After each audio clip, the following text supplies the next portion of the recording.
ابھی یہ سانس کی مالا ہمارے پاس چل رہی ہے، ٹوٹی نہیں ہے، جب یہ ٹوٹ جائے گی تو پھر افسوس ملیں گے۔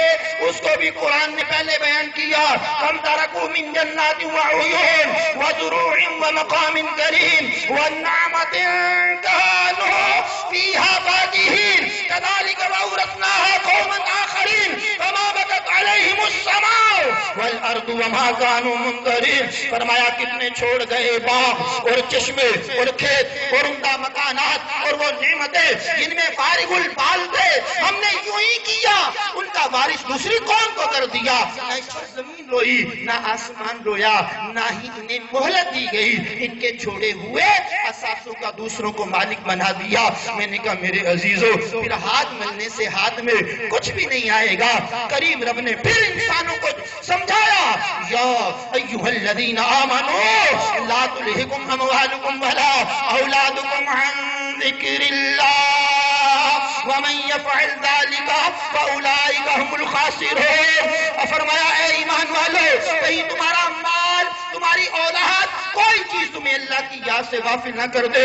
جو غافل ہو گئے وہی خسارہ اٹھانے والے ہیں۔ وانفقوا مما رزقناکم من قبل ان یأتی احدکم الموت فیقول رب لولا اخرتنی الی اجل قریب فاصدق واکن من الصالحین ولن یؤخر اللہ نفسا اذا جاء اجلها واللہ خبیر بما تعملون۔ فرمایا آج ہمارے دیے میں سے کچھ ہماری راہ میں خرچ کرو، قبل اس کے کہ تم میں سے کسی کو موت آئے، پھر وہ کہے اے میرے رب تھوڑی مدت تک مجھے مہلت کیوں نہ دی، میں صدقہ دیتا، نیکوں میں ہوتا۔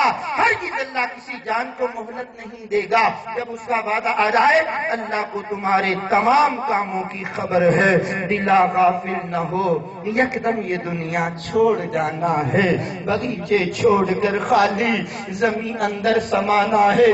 تیرا نازک بدن بھائی جو لیتے سیج پھولوں پر، یہ ہوگا ایک دن بے جان، اسے کیڑوں نے کھانا ہے۔ تو اپنی موت کو مت بھول کر سامان چلنے کا، زمین کی خاک پر سونا ہے، اینٹوں کا سرانا ہے۔ نہ بیلی ہو سکے بھائی، نہ بیٹا باپ دے مائی، تو کیوں پھرتا ہے سودائی، عمل نے کام آنا ہے۔ عزیزاں یاد کر جس دن کہ عزرائیل آئیں گے، نہ جاوے کوئی تیرے سنگ، اکیلا تو نے جانا ہے۔ جہاں کے شغل میں شاغل، خدا کے ذکر سے غافل، کرے دعویٰ کہ یہ دنیا میرا دائم ٹھکانہ ہے۔